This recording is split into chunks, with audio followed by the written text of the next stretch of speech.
right, now application. So they're the same application types that we can do, that we did in chapter 1. But now there's going to involve exponentials and logarithms, which sometimes it's not necessarily the calculus that students struggle with. It's the algebra of exponentials and logarithms. All right, the first one, we can find slope of the tangent line and the equation of a tangent line to functions with exponentials and logs in them. All right, so the function we're looking at here is e to the 4x. And I try to pick nice points. So on the quizzes and tests, I will try to pick points where it's either 1 or 0. Something where the numbers don't come out super ugly. So this one actually is a really nice point that was selected. This is actually the y-intercept. So we're given the b is 1, right? The y-intercept is 1. So when we want to find our tangent line, y equals mx plus b, I already have b, so all I have to do is find the m. Well, remember, the m is the slope, which is the derivative of my function at my x value. Well, my x value is 0. All right, so the derivative first, which the derivative of e to the 4x is going to require my chain rule. So it's e to the 4x, but you can't forget I'm not done yet, and it's very, very important that you're not done yet.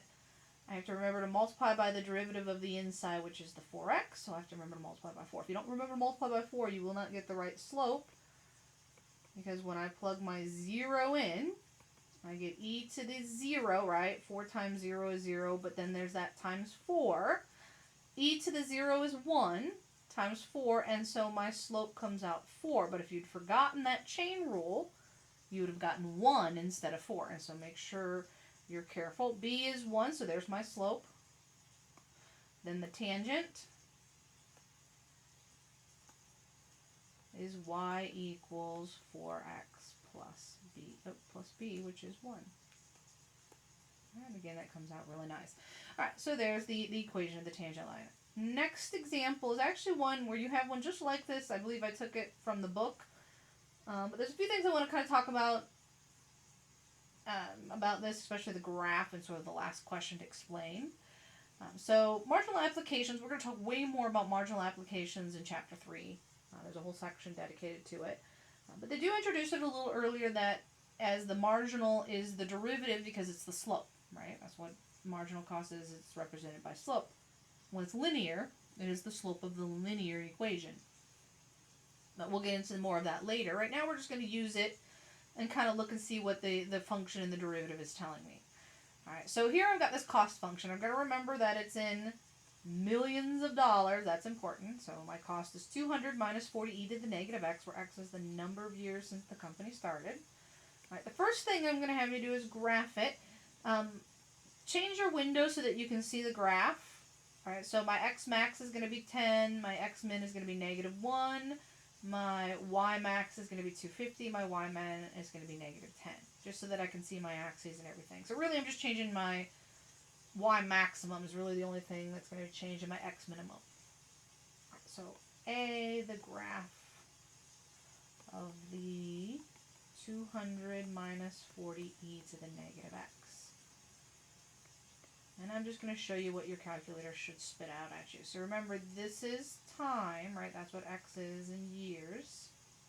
This is dollars cost in millions. When you plug 0, right, we really start with 0 because time starts at time 0 when the company opened. If I plug 0 in, well, that zeroes out, becomes negative 40, so it starts up here at $160 million is the cost. Increases, but then starts to taper off, and so it has that shape. So there's the C of it, which I'm going to come back to that when we get to part E. Right, the graph is going to play an important role when we get to part E. All right, B, C, and D all have to do with the derivative, though. All right, so B is find the derivative, right? That's the marginal cost of our function. So that's going to require my chain rule when I take the derivative. The 200 zeros out, and I'm going to write the 0 just so that you understand that 200 zeros out. Then the E part, write the original function, don't forget the negative, negative 40e to the negative x times another negative, because the derivative of the inside, which is negative x, is a negative 1. All right, so the derivative function, when it's simplified, this negative multiplied by that negative gives me a positive 40e. The negative x. Alright, so there is my marginal cost function, 40e to the negative x. And then they ask you to find one. So at 2, 40e to the negative 2, which comes out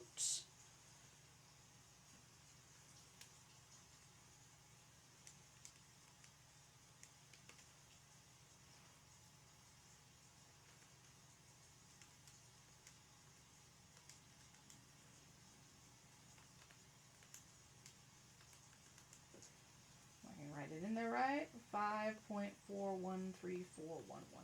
Alright, so I'm just kind of giving a bunch of decimal places. Remember, this is in $1,000,000 per year, right? That's the rate of growth. So the second year into the company start,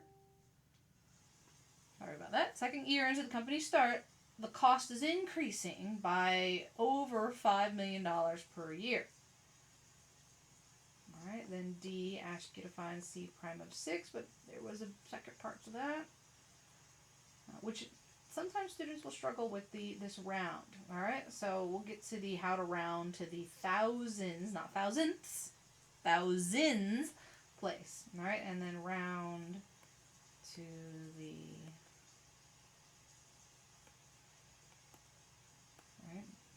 thousandths would be the decimal. Thousand, though, is, so there's the ones place, the tens, the hundreds, the thousand. And so you got to keep in mind that this is in millions of dollars. All right, so find it first. So that would be 40e to the negative 6, which comes out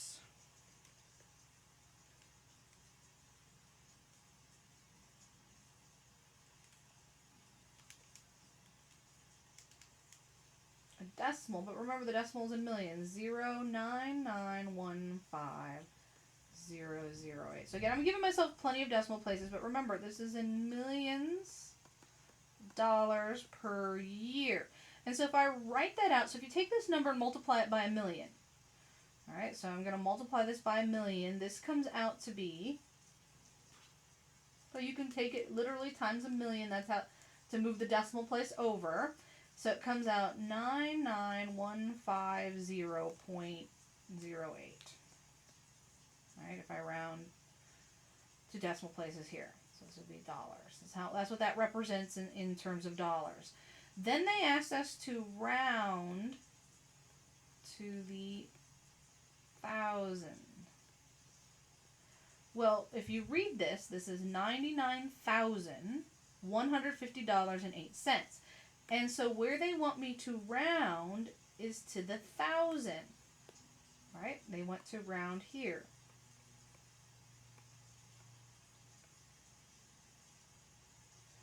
Which again, 99,000, this is a 1, and so it's going to round to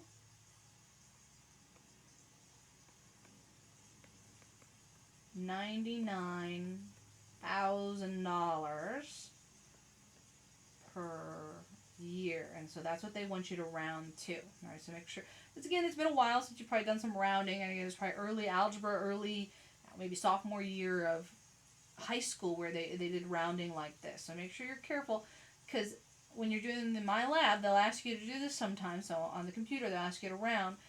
That's the place they're asking you to round to. So $99,000 per year in 6 years, right? After 6 years. So after two years after the company started, the cost was increasing by over $5 million.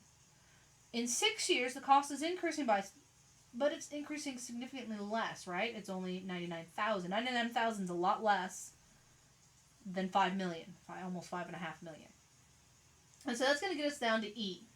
All right, so when I do E, I'm actually going to come back up here and look at my graph. And I might graph the derivative I'll probably end up graphing the derivative. All right, so the first part of E, if I kind of write it over here, E, the first part is asking for the limit as x goes to infinity of the cost function, and then kind of explain what it tells you. And then I'll get to the second part in a little bit.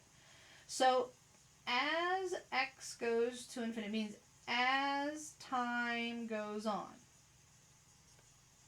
Right? What's the function doing? Well, the function's flattening out. Well, what's it flattening out to, right? It actually is approaching an asymptote. There is an asymptote that's approaching. There is a y asymptote. Now, I want to kind of figure out what that is. And so what you have to do, well, plug in big values. So you've got this graph on your calculator. All right. Plug in big values. So maybe, again, on the edge of the picture, there'd be a 10. If you want to go bigger than 10, you'll have to make your window bigger. Or just plug it into that equation. All right, so when I plug 10 in, my y value comes out 199.9981. Plug 11 in, or no, let's plug in maybe 100. Let's plug in x value 100. So I'm just going to plug it in to this equation.